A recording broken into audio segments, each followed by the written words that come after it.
A 12-year-old girl hunted by dogs through a blizzard accused of a crime she didn't commit.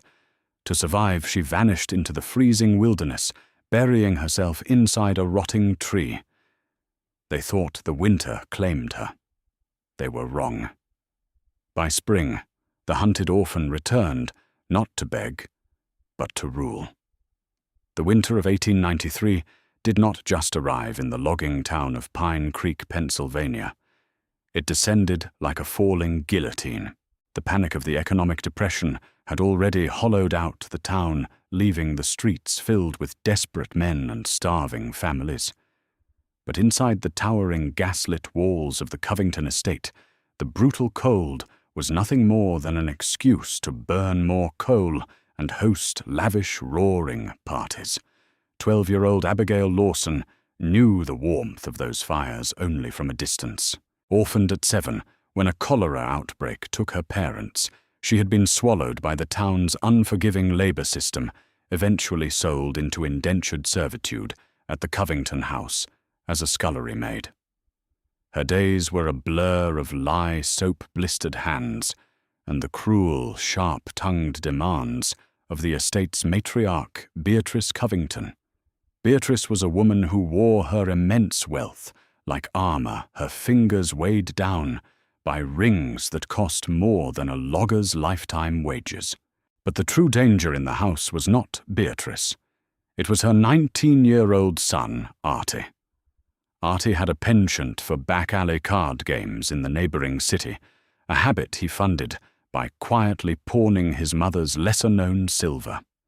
Abigail, who moved through the shadows of the house like a ghost, had seen him slipping velvet boxes into his coat on more than one occasion. She kept her head down.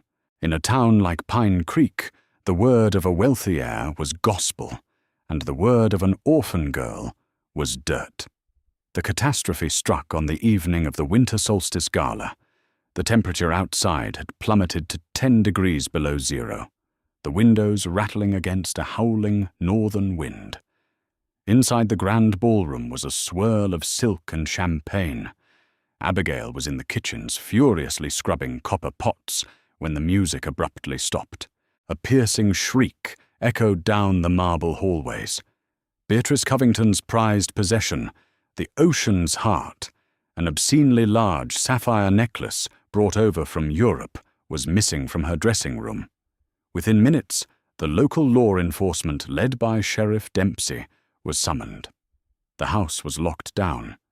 Servants were lined up in the frigid courtyard, shivering in their thin cotton uniforms, while deputies tore through their meager belongings in the attic.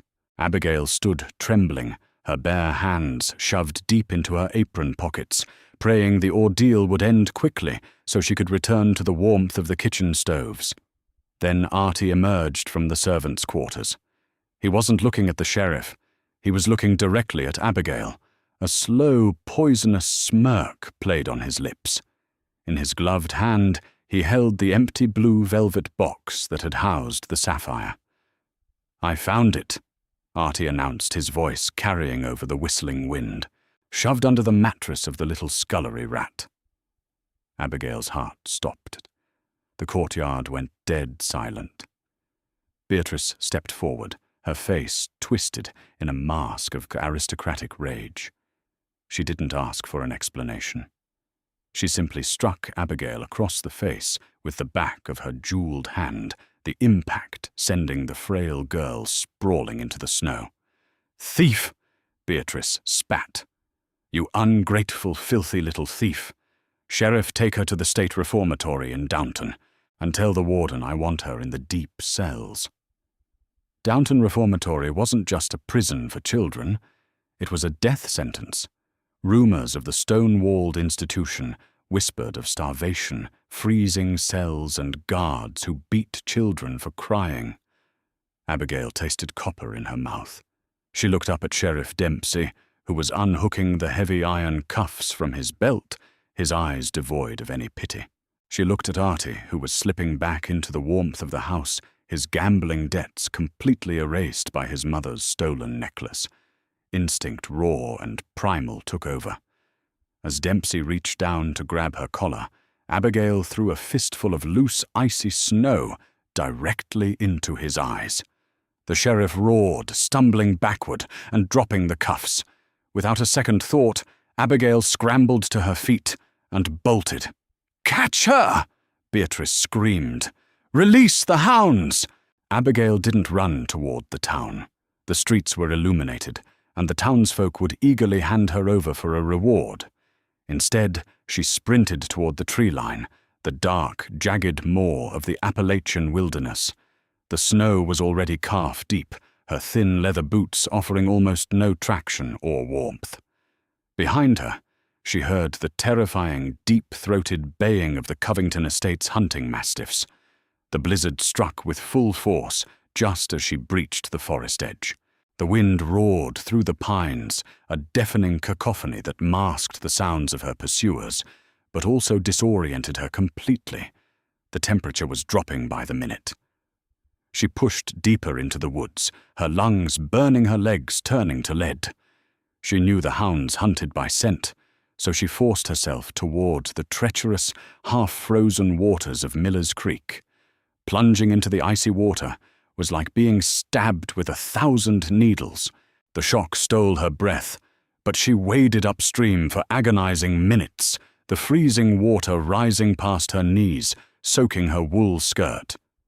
When she finally dragged herself up the opposite bank, she could hear the hounds barking in confusion on the other side. She had broken the scent trail, but as she collapsed into a snowbank, her clothes freezing stiff as armor, Abigail realized she had traded one executioner for another. The dogs were gone, but the winter was here, and it was going to kill her before morning. Hypothermia is a quiet killer. It starts with violent shivering, but soon the body simply gives up, wrapping the mind in a warm, deceptive blanket of lethargy. As Abigail stumbled blindly through the blinding whiteout, that fatal warmth began to seep into her veins. She felt incredibly tired. The snow looked soft, inviting. A voice in the back of her mind whispered that if she just closed her eyes for 5 minutes, the pain would stop. No, she told herself, biting her own frozen lip until it bled, using the sharp sting of pain to anchor her to the waking world. If I die here, Artie wins. If I die here, I am exactly what they say I am, nothing. She forced her frozen legs forward, dragging her body through dense, thorny brambles that tore at her dress and skin. She was looking for a rocky overhang, a cave, even a dense thicket of evergreens, anything to block the wind. An hour passed, then 2. The storm showed no signs of breaking. Just as her knees gave out, sending her pitching forward into the snow, her outstretched hand brushed against something strange. It wasn't snow, and it wasn't the rough bark of a pine tree. It felt like a massive, curved wooden wall. Abigail wiped the snow from her eyelashes and looked up. Looming before her in the darkness was an ancient American chestnut tree. It was a titan of the forest, its trunk easily 15 feet in diameter. Time and lightning had ravaged it decades ago, leaving a jagged vertical fissure near its base, partially obscured by dead vines and heavy snowfall. Desperate Abigail clawed at the vines, tearing them away.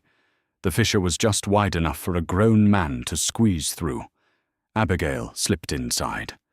The immediate cessation of the wind was a physical relief. It was pitch black inside the tree, but the air was perfectly still, insulated by feet of dense ancient wood. She felt the floor beneath her. It was a thick, dry bed of decayed wood pulp, old leaves and pine needles dragged in by animals over the years. The hollow space was shockingly large, like a small circular wooden cavern, but simply being out of the wind wouldn't save her from her wet, freezing clothes. She needed heat. Her trembling hand searched her apron pockets. Earlier that day, she had pocketed a small box of sulfur matches from the kitchen to light the basement boiler. She had exactly 4 matches left. Working entirely by touch, Abigail gathered handfuls of the driest leaves and wood dust from the edges of the hollow. She piled them in the center of the dirt floor. She struck the first match against the rough wood. It hissed, sparked, and went out. She cursed quietly, her fingers completely numb. She struck the second. It snapped in half. Panic flared in her chest. She took a deep breath, steadied her violently shaking hands, and struck the third match. A tiny yellow flame bloomed. She cupped it desperately, feeding it the dry dust, then the leaves. The fire caught. It smoked heavily at first, then settled into a small, steady blaze.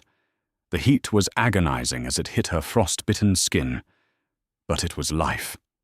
She quickly stripped off her frozen outer skirt, hanging it on a jagged splinter of wood inside the hollow, to dry, huddling close to the flames in her woolen underdress. As the fire illuminated her sanctuary, she realized the hollow extended upward, like a chimney, the smoke naturally venting out through a crack high above, meaning she wouldn't suffocate. She survived the first night, tending the tiny fire, sleeping in exhausted 10-minute increments. When morning broke, the blizzard had passed, leaving behind a frozen, silent world. Abigail peeked out of the fissure. The snow was waist-deep. Going back to town meant prison. Moving forward meant starvation. She decided she would stay in the tree at least until the snow melted enough to travel. But to stay, she needed to fortify her wooden fortress. Over the next week, Abigail underwent a brutal transformation. The terrified scullery maid died, and a hardened survivor took her place. She used sharpened sticks to spear fish in the slower pools of the creek. She set crude snare traps using vines and threads unraveled from her petticoat, catching unwary snowshoe hares. She learned to roast the meat over her fire, saving the bones to boil into broth, using a discarded rusted tin can she found, half buried by the riverbank. She packed the walls of her tree with packed snow and mud to seal out the drafts, turning the hollow chestnut into a remarkably warm, insulated bunker. But survival was a razor's edge, and 3 weeks into January, a brutal cold snap threatened to end her. The temperature plummeted so low that the trees outside popped and cracked like rifle fire. Her small fire wasn't enough, and the damp cold was sinking into her bones. She needed to build a deeper fire pit, a Dakota fire hole, to trap the coal's heat beneath the floor of her shelter. Using a flat, sturdy rock, Abigail began to dig into the hardened earth floor inside the massive tree. A foot down her rock struck something hard. It didn't sound like stone. It sounded metallic. Curiosity overriding her exhaustion, she clawed at the dirt with her bare hands. She unearthed a heavy, corroded iron padlock attached to a thick leather strap. Digging faster, she uncovered the object, a rusted, iron-bound military lockbox buried decades ago between the deep, unyielding roots of the chestnut tree. It took her an hour of smashing the rusted padlock with a heavy river stone to break it open. When she finally threw back the heavy iron lid, coughing at the puff of stale air, the light of her fire danced over the contents. It was a stash left behind by a forgotten outlaw. But to a freezing girl in the dead of winter, the real treasure wasn't the heavy canvas sacks at the bottom, it was what lay on top. Carefully folded, though smelling strongly of cedar and earth, were 2 massive, pristine buffalo hide blankets, heavily greased to prevent rot. Beneath them was a genuine hunting knife with a bone handle, a sealed brass tin containing dry tinder and flint, and a heavy waxed canvas coat. Abigail pulled the buffalo hides out, wrapping them around her shivering shoulders. The instant, overwhelming warmth brought tears to her eyes. She felt like she had been hugged by a god. But as she reached back into the box to pull out the coat, her fingers brushed against the heavy canvas sacks at the bottom. The fabric had rotted slightly, and as she lifted one, it tore open. A cascade of gold spilled onto the dirt floor. Hundreds of double-eagle gold coins minted in the 1850s gleamed in the firelight. Alongside them were thick bundles of bearer bonds and banknotes wrapped in oilcloth remarkably preserved. It was a staggering fortune, the spoils of some long-forgotten train or stagecoach robbery, hidden by a thief who had never returned to claim it. Abigail sat back on her heels, the heavy buffalo fur draped over her, staring at the gold. She thought of Artie Covington's smug face. She thought of Beatrice's rings.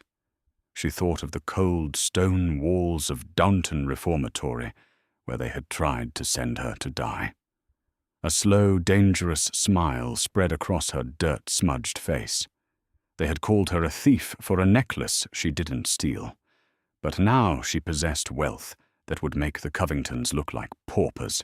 She wasn't just going to survive the winter. She was going to buy the town. The gold did not warm the hollow tree, nor did it catch fish, but it ignited a fire inside Abigail's mind that the winter couldn't extinguish. Over the next 3 months, she didn't just survive in the Appalachian wilderness. She adapted to it with the ruthless efficiency of a predator. Wrapped in her heavy buffalo hides and armed with the bone-handled hunting knife, she stalked the snowy ridges, trapping foxes and gathering wintergreen. The shivering, terrified scullery maid had been buried under the snow. What emerged in her place was something much harder, much sharper. When the April thaw finally arrived, turning the frozen Miller's Creek into a roaring, muddy torrent, Abigail was ready. She was painfully thin, her skin weathered and stained with wood smoke, her hair a tangled mane, but her eyes held a fierce, unnatural clarity. She knew she couldn't simply walk back into Pine Creek, carrying sacks of 1850s double eagles. A feral child, dragging a king's ransom out of the woods, would be robbed, murdered, or thrown directly into Downton Reformatory. She needed a proxy. She needed a bridge between the wild and the world of men. Packing a portion of the golden bearer bonds into the waxed canvas coat, she bypassed Pine Creek entirely. Instead, she hiked 30 miles south along the railroad tracks to the bustling, industrialized city of Williamsport. Williamsport was a lumber baron's paradise, teeming with banks, lawyers, and men who understood the language of money. Abigail waited in the shadows of the alleyways until dusk, watching the offices of the local attorneys. She noted a man named Thaddeus Cornwall, a sharp-featured, slightly rumpled lawyer whose office was situated above a noisy tavern. He looked hungry, shrewd, and morally flexible, exactly what she needed. When Cornwall found a ragged, dirt-smeared 12-year-old girl sitting in his leather office chair that evening, he nearly threw her out. Then she unrolled a piece of oilcloth on his mahogany desk. 4 solid gold double eagles clattered against the wood. Cornwall froze, his eyes locked on the gleaming coins. There is vastly more where that came from. Mr. Cornwall. Abigail said, her voice raspy, from months of disuse but steady as iron. I require legal representation, a bath, a wardrobe, and absolute discretion. In exchange, I will make you the wealthiest attorney in Williamsport. Cornwall, sensing an easy mark, reached for the coins with a patronizing smile. Well now, little lady, finding lost treasure is a tricky legal matter. I think I'll just hold on to these while we notify the authorities. He didn't finish the sentence. Faster than he could blink, Abigail's bone-handled hunting knife was embedded 1/2 inch into the mahogany desk, catching the sleeve of his coat and pinning his arm to the table. She leaned forward, her eyes dead and cold. I have spent the last 4 months sleeping in a rotting tree, bleeding, starving, and fighting wolves for scrap meat, she whispered. Do not mistake me for a child, Mr. Cornwall. You work for me, or I find someone who will. Cornwall swallowed hard, looked at the knife, and slowly nodded. The partnership was forged. Over the next 2 months, Cornwall proved his worth. He quietly traveled to Philadelphia and New York, laundering the antique coins and bonds through discreet banking channels, establishing a massive ironclad trust fund in the name of Miss Abigail Montgomery, the sole surviving heir of a fictitious Western mining family. Meanwhile, Abigail subjected herself to a grueling transformation. She moved into a private suite at a high-end hotel in Philadelphia. She hired tutors for elocution mathematics and high society etiquette. She learned to walk in silk instead of snowshoes, to wield a silver oyster fork as deftly as she had wielded a fishing spear. The wealth was staggering. The outlaw's cash was valued at over $2 million in modern capital. But Abigail hadn't forgotten Pine Creek. Through Cornwall, she kept a close eye on the Covington estate. The news was exactly what she had hoped for. Artie's gambling debts had spiraled out of control. To cover his losses, Beatrice Covington had mortgaged their lumber mills and then the estate itself. The economic depression had tightened its grip, and the Covingtons were drowning. By late May, the Bank of Pine Creek posted the foreclosure notices. The Covington estate and all its assets were to be sold at a private auction to the highest bidder. It was time to go home. The late spring sun was shining with a blinding, unapologetic brilliance when a custom-built lacquered carriage, pulled by 4 matched black Frisians, rolled into the muddy, rutted streets of Pine Creek. The townsfolk, battered by the unending economic depression and a brutally long winter, stopped in their tracks to stare. They had not seen a display of wealth this ostentatious since the absolute peak of the lumber boom a decade prior. Inside the velvet-lined cabin, 12-year-old Abigail sat in perfect, motionless silence. She looked out the glass window at the muddy thoroughfare, remembering the last time she had traveled this exact path. She had been running for her life, her thin leather boots soaking through the baying of hunting dogs, snapping at her heels. Today she wore a breathtaking gown of deep sapphire silk, her dark hair elegantly pinned up by a Philadelphia stylist, her posture straight as an iron rod. She did not feel fear anymore. The hollow chestnut tree had stripped away her terror, replacing it with a cold, calculating patience.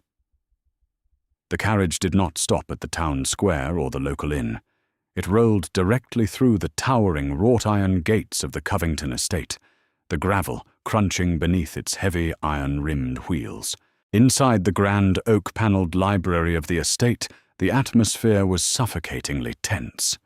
Beatrice Covington was pacing frantically in front of the unlit fireplace. She looked severely haggard, the haughty aristocratic arrogance that usually masked her features completely dissolved by raw desperation. Her son Artie sat slouched in a tufted leather armchair, nursing a tall glass of cheap amber whiskey, his hands trembling slightly. Across the room from them stood Sheriff Dempsey, looking uncomfortable alongside the town's bank manager, a stiff-necked man named Mr. Abernathy. They were waiting for the anonymous wealthy investor from the city who had miraculously purchased all of the Covington debt from the bank that very morning. Whoever this Mr. Montgomery is, we must impress upon him that the Western mills will absolutely turn a profit by the autumn harvest. Beatrice snapped aggressively, adjusting the lace collar of her dress to hide her nervous sweating. We just need a 6-month extension, a modicum of grace. The bank no longer holds the paper, Mrs. Covington. Mr. Abernathy replied coldly, checking his pocket watch. You are entirely at the mercy of the Montgomery Trust now, and given the totality of your foreclosures, they own everything, down to the nails in the floorboards. Suddenly, the heavy double doors of the library swung open with a resounding crack. Thaddeus Cornwall stepped into the room, impeccably dressed in a tailored charcoal suit and carrying a thick, brass-locked leather briefcase.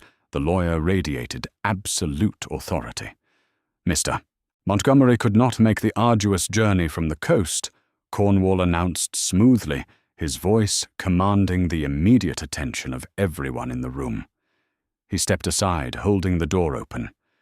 However, the primary stakeholder of the Montgomery Trust has arrived to oversee the legal transition of her newly acquired property. Into the room stepped Abigail. For a long, agonizing moment, the only sound in the library was the ticking of the grandfather clock in the corner. Abigail walked deliberately to the center of the room. She did not look at the fine Persian rugs she used to vigorously beat the dust out of, nor did she glance at the towering bookshelves she had painstakingly polished for years. She looked directly at the people who had casually condemned her to freeze to death. Around her neck, resting perfectly against the sapphire silk of her dress, was a heavy, glittering object. Beatrice Covington let out a strangled, breathless gasp, her hand flying to her mouth. Artie dropped his whiskey glass entirely. It shattered against the hardwood floor, the amber liquid pooling around his expensive boots. It was the ocean's heart, the exact European sapphire necklace Beatrice had claimed was stolen 6 months prior. A truly beautiful piece of craftsmanship, isn't it? Abigail asked, her voice echoing with a haunting, musical calmness in the silent room.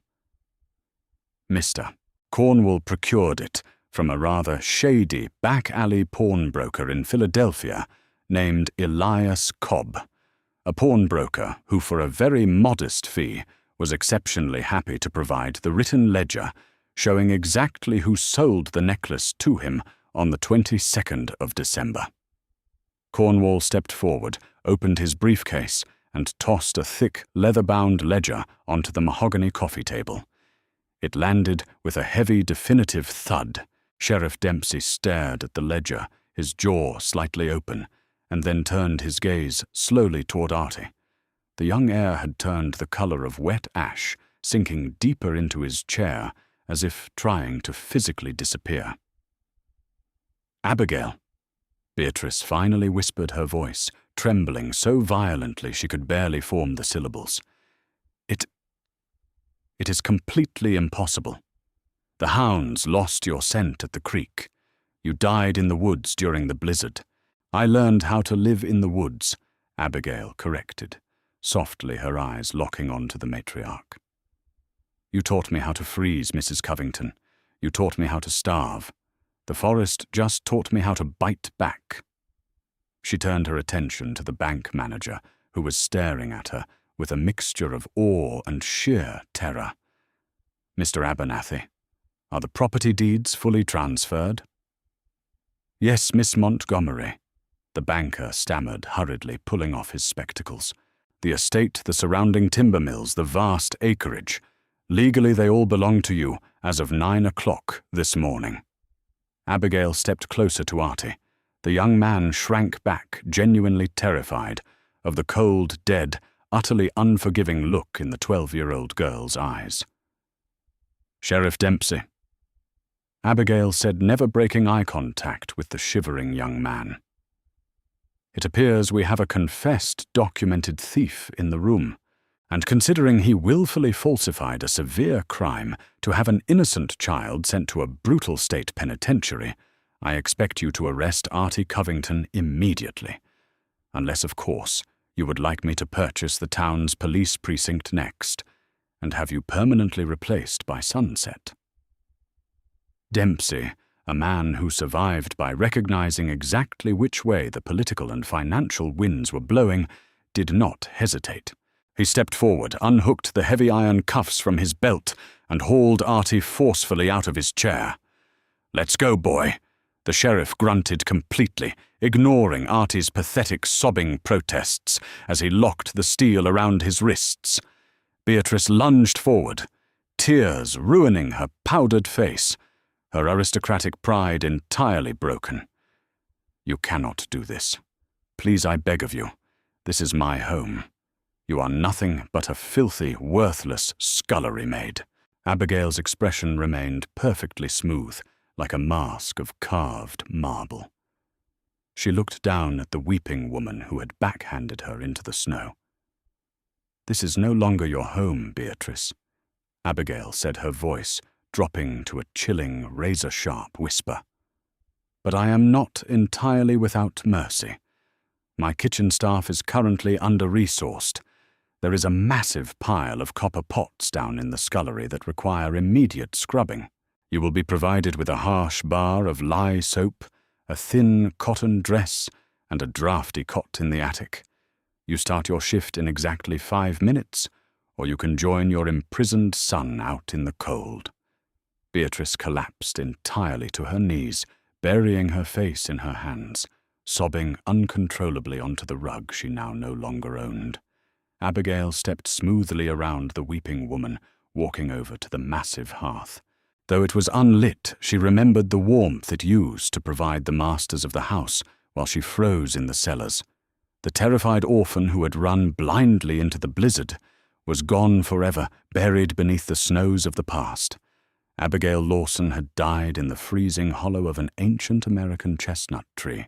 In her place stood Abigail Montgomery, the undisputed iron-willed queen of Pine Creek, a girl forged in ice, funded by outlaw gold, who would rule the logging town with an unforgiving grace for the rest of her days.